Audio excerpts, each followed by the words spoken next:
സൗദിയിലെ Indian embassy Pravasi Bharatiya ദിവസം world Hindi ഡേയും ആഘോഷിച്ചു. Indian ambassador doctor Suhail Ajaz Khan പരിപാടി ഉദ്ഘാടനം ചെയ്തു.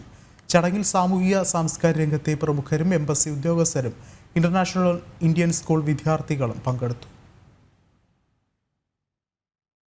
സൗദിയിലെ ഇന്ത്യൻ എംബസി പ്രവാസി ഭാരതീയ ദിവസം വേൾഡ് ഹിന്ദി ഡേയും ആഘോഷിച്ചു.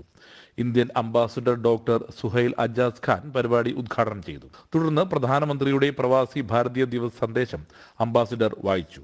സാമൂഹിക സാംസ്കാരിക രംഗത്തെ പ്രമുഖരും എംബസി ഉദ്യോഗസ്ഥരും ഇന്റർനാഷണൽ ഇന്ത്യൻ സ്കൂൾ വിദ്യാർത്ഥികളും പങ്കെടുത്ത ചടങ്ങിൽ സൗദി അറേബ്യയിൽ നിന്നുള്ള പ്രവാസി ഭാരതീയ സമ്മാൻ ജേതാക്കളായ ഷിഹാബ് കുട്ടുകാട്, ഡോക്ടർ MS കരീമുദ്ദീൻ, സീനത്ത് ജാഫ്രി എന്നിവരെ ചടങ്ങിൽ deputy chief of mission Abu Mathan George memento നൽകി ആദരിച്ചു. തുടർന്ന് വിവിധ സ്കൂളുകളിൽ നിന്നുള്ള കുട്ടികളുടെ കലാപരിപാടികളും അരങ്ങേറി. എംബസി പ്രവാസി ഭാരതീയ ദിവസത്തോടനുബന്ധിച്ച് വിവിധ ഇന്ത്യൻ സ്കൂളുകളിൽ നിന്നുള്ള വിദ്യാർത്ഥികളെ പങ്കെടുപ്പിച്ച് നടത്തിയ വിവിധ മത്സരങ്ങളിലെ വിജയികൾക്കുള്ള സമ്മാനങ്ങളും ചടങ്ങിൽ വിതരണം ചെയ്തു. കനകലാൽ, ജനം, സൗദി അറേബ്യ.